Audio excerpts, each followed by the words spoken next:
So in this past week, if you've even so much as slightly peeked at the somewhat over-caffeinated corner of British right-wing politics, you'll know that Rupert Lowe has decided to launch a political party. Oh my God! Okay, it's happening.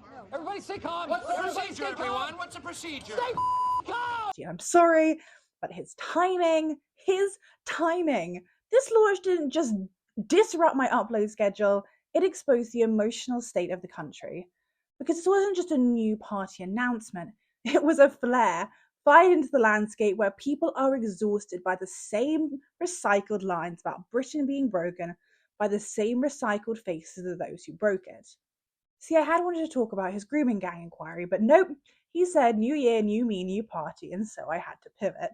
So, yes, we're talking about Restore Britain, the party that has somehow inspired people to behave like it's the Crusades, but make it cottagecore with a Cromwellian haircut. Honestly, I kind of get it, because the memes are memeing. I mean, Restore Britain sounds like a political moisturizer promising to plump and firm the national spirit. At this point, it's probably needed more than ever, because people aren't asking for much anymore.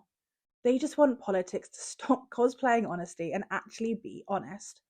We've had the Lib Dem Conservative hybrid for the last 14 years, selling us sensible shoes and steady hands while escorting the country into managed decline. And Labour, meanwhile, have been parading themselves as the party of the people, only for us to discover the people they were talking about were, well, themselves. And collectively, the country is just like, could you please, for once in your careers, just mean the words coming out of your mouth? I mean, it's a wild concept, I know. I was rooting for you. We were all rooting for you. How dare you? So in my Is Britain Broken video, I said that the splintering and fracturing of parties was inevitable, because people are tired of vibe-based politics, tired of emoji rhetoric, tired of politicians who speak like global brand managers rather than actual humans. And we've been sold an Instagram filter version of Britain for years, all soft blur and no texture, and people are finally noticing that nothing seems to be working. Because the younger generations, and I include myself in this, are absolutely in our sort of British romanticism era, in our please God, let something in this country feel worth protecting again era. And Rupert Lowe has tapped into that in a way that I'm just not sure that the old guard can. Now, I've been politically homeless for a while. I mean, I like good leadership, stewardship, I like borders, belonging, culture, history, animal welfare, environmental protection. I mean, I like it when a country feels authentic. But I've yet to see a political party deliver with what they actually said they were going to deliver. And part of why we're in this current political situation is because there's never been any drive or incentive for people to actually deliver positive change. Because the Conservatives are, well, they're just still the Conservatives. And I say that as someone who actually likes Kemi Badenoch. I can feel the internet judging me right now. But the brand, I'm not sure that it is even viable anymore. And Reform, our half genuine movement, half GB News funded group project with sort of trust me bro energy, now increasingly packed with ex stories who created half the problems that they're promising to fix. And commentators on all sides keep chanting, don't split the right, like it's some sort of Victorian curse, while offering absolutely nothing worth staying loyal to. Because it's not just the vote that could get split, it's the talent.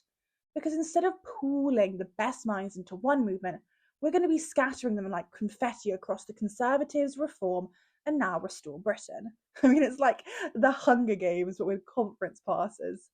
And that, more than the vote split, is what worries me at the moment. Because a fractured talent pool becomes fractured leadership, which becomes fractured vision and fractured delivery.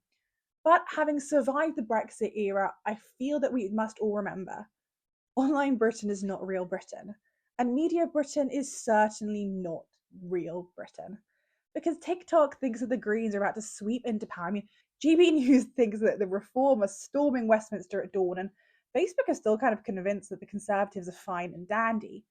Meanwhile, real Britain is just walking down the high street feeling uneasy, watching their towns hollow out and their countryside balloon into housing estates.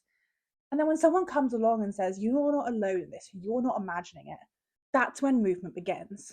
And I've spoken about this before, but isolationism prevents change, but recognition creates it, which is why Rupert Lowe has arrived like a plot twist written by a Roman historian, because he wasn't necessarily a household name. I mean, I only knew about him because he chaired my football club, but he was a reform candidate. He got kicked out, and whether that was over his behavior or immigration beliefs, the fallout, ironically, has given him a platform to step into with real clarity. And it's allowed him to walk in, look at the state of the nation, and say something that no one else has managed to say with conviction. This place is worth fighting for. And in 2026, that just hits differently. Because what Lowe is proposing is being heralded online as the sort of modern equivalent of the Roman Empire. Continuity, tradition, stewardship, a moral spine, and more importantly, belonging. And he's honest about how hard it will be. I mean, that's practically Arthurian at this point. And yes, when dating feels like a psychological warfare and no one can afford a house, politics becomes the last place to attach your protective instincts. Because most young men aren't extremists, they're just cautious but lonely, and most young women aren't hysterical, they're hyper aware and scared. And when life gives you no direction, you'll look to the first thing that does.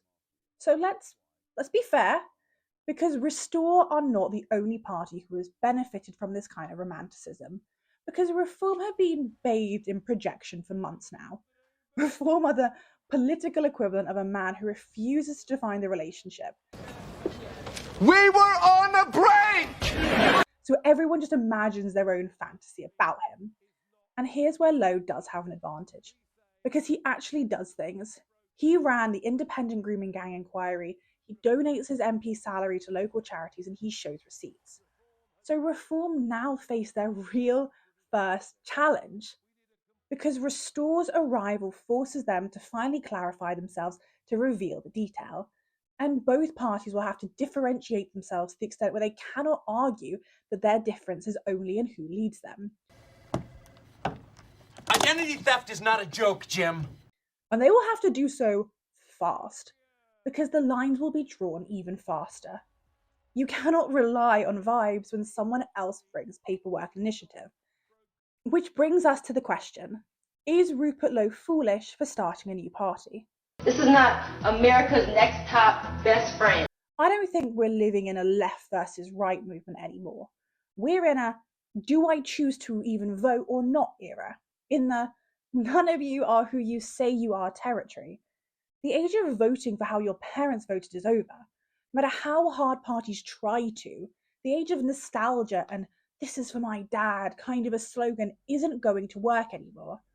Social media has exposed too much, the contradictions, the greed, the failings, because people aren't voting out of habit. They're voting out of conviction and transparency. So is Rupert Lowe foolish, or is he simply recognizing that loyalty must be earned? So could he actually succeed in 3 years? I mean, yeah, I think he could. Do I think he will? I'm not sure. Not because he lacks conviction or policy, but because political disinterest runs deep. And fear of stepping out into the unknown is always going to be larger than a dogmatic belief in someone. It's easy to mock fear when you've never felt unsafe. It's easy to sneer extremists when you've never felt unwelcome in your own country. And Lowe isn't shying away from saying any of that. And maybe that is the real story here. Not whether Restore can win, but whether any party can now survive in a Britain that wants clarity, honesty, belonging, purpose, and action, and will not settle for vibes anymore. Because the next decade won't belong to the party with the cleverest branding or the funniest slogan. It'll belong to the ones who dare to tell the truth on all sides. So let me know what you think below. I mean, do you think that Restore could become a genuine leading party? I mean, would you vote for them? And if not, who do you trust? Who do you support, and who gets your vote? But as always, do have a think about liking and subscribing, and I'll see you again real soon.